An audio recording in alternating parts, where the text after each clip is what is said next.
لیکن یہ سب امپلیمنٹیشن کے لیے آپ کو ایک اچھے وزیر خزانہ کی بھی ضرورت ہوگی اگر آپ کی حکومت آتی ہے. پلیز ڈراپ اے نیم.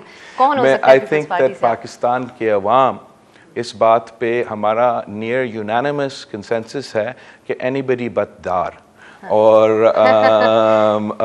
میرے خیال میں پاکستان پیپلز پارٹی نے چاہے ہمارا 2007 سے لے کے I keep saying 2008 سے لے کے 2013 تک کا جو دور تھا، پاکستان کے ایکسپورٹس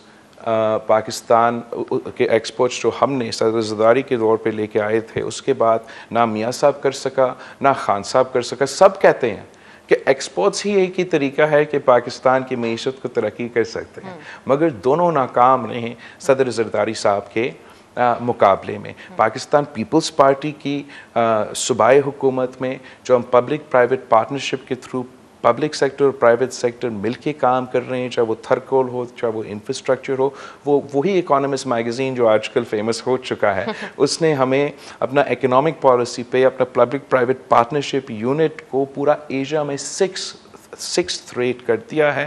بھارت کے بہت سے اسٹیٹس کا سے ہم آگے ہیں. تو میں پر امید ہوں کہ پاکستان پیپلز پارٹی کا معاشی پالیسیز عوام دوست ہوتے ہیں. ہم ہمیشہ اوپر کا نہیں، ہم نچلے طبقات کے، پسماندہ طبقات کے سوچ کے اپنے معاشی پالیسیز بناتے ہیں. اور یہ اب نہ صرف پاکستان میں، دنیا بھر میں یہ ثابت ہوا ہے کہ جو باٹم اپ اپروچ ہے، باٹم ڈاؤن اپروچ ہے، وہ ناکام رہا ہے. باٹم اپ اپروچ سے معیشت بھی ترقی کرتے ہیں، عوام ترقی کرتا ہے اور ملک بنتے ہیں.